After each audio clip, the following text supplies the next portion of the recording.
how important are the daily team meetings with your team? When building a team, how important, how often do you need to remind them of like your vision and your guys' core values? Yeah. Is that like a daily thing, once a week? Or? Good question. Stockley, you freaking got some killer questions here, man. I'm having so much fun.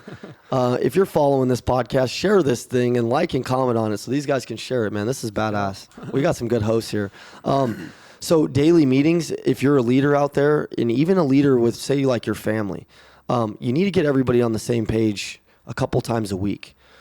So my meeting cadence is Monday, Wednesday, Friday, at least, at the very least.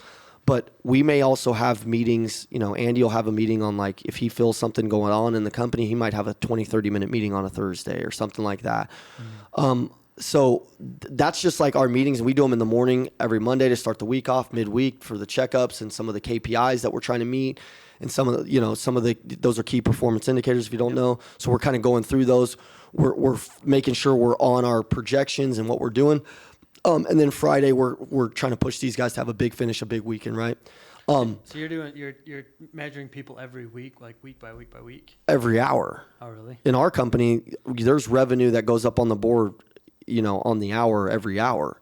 So I'm watching everything that they're doing. They're watching everything I'm doing. It's all live. There's no hiding in our company. It's not like I know if my guys are having a bad day. I mean, I can look at them first in their face and know, because I know them. Yeah. And I can look at the board and I can look at the numbers and I can see what the hell's going on and how much calls they're making and what they're doing and why they're not getting results. Yeah. So like meetings don't have to be just a meeting. Like we have group texts, I have group texts with my guys and I'm sending them stuff every single day that I know works, and I'm motivating them through messages and stuff like that too. Mm-hmm. Yeah. Because if you do too many meetings, then it's almost like you're wasting the time meeting. Yeah. Versus actually being out. But it's still important to buy. You gotta sell the vision. Oh yeah.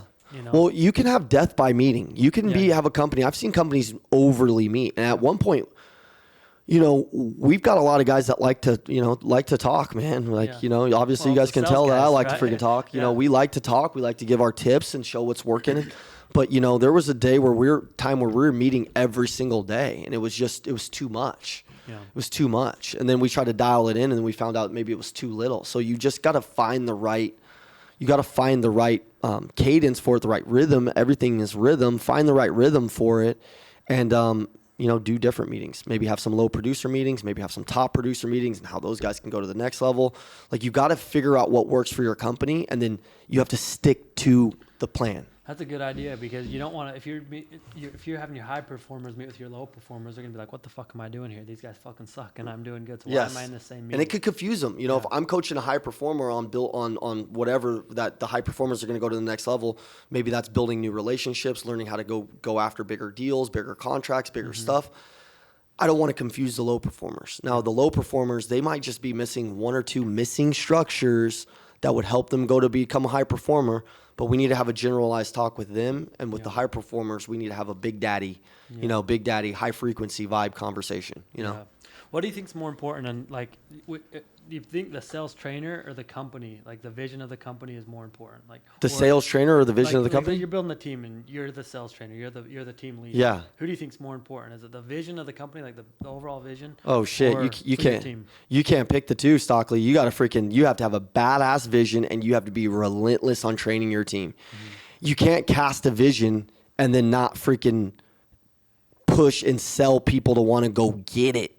And that's the problem with most people. They have this big ass vision that they sat down and they prayed to Jesus. Jesus, please give me this big company. I want this team. I need all this stuff. And they slowly start to get what they're asking for. And then they let off the gas, or they turn it over to somebody else before it's ready to get turned over to somebody else to train them. Mm-hmm.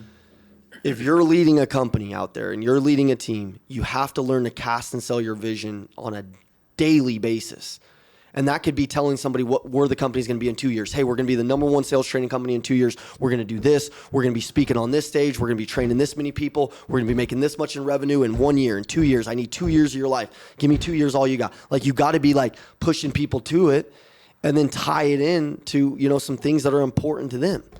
And then you got to train them to do it. Yeah. And training isn't something you did. It's something you do every day, every day there's got to be some type of this doesn't have to be a meeting. You should have a digital training system.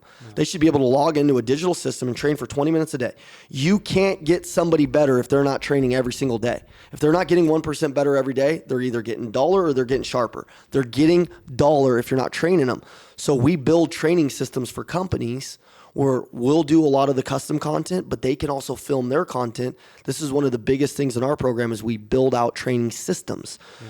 So then like a guy like Stockley could film all of his content, and then his people would log in 20, 30 minutes a day. There's reports, so there's accountability. There's content, which Stockley is going to provide some fire content. We are too. And then there's repetition, so you can assign reps, how many times they're going to take the course. So you identify a problem, Carlson, and you say, this guy can't make a presentation at the door. 5 reps. He's got to watch this video. It's 5 to 8 minutes long. He's got to watch it 5 times. Yeah. Okay. Now they're getting it. Now they're getting practice. Now we've got self-development. Yeah. So is there like a protocol for how often people do training every day? Is there like from 5 or say 7 a.m. till 8, we all do training? Or is it just like you assign it to each person? Everybody's got to train 30 minutes a day, 20 to 30 minutes a day. And so we'll check those reports on Thursday or Friday and make sure everybody's doing it. And if not, we just have a standards conversation. Yeah. But it's just like they fit it in their day. Yeah, whenever, fit it in your day. But you just have to do your fit it in your day. You got to do it 100%. Oh, you don't like, so you do, they do force them. Okay. Yeah, well, you have to do your 30 minutes, just not at a certain time. Yeah, you got to hit your reps. Like you got to hit 2 chapters a day is the training. Like you have to. That's a must.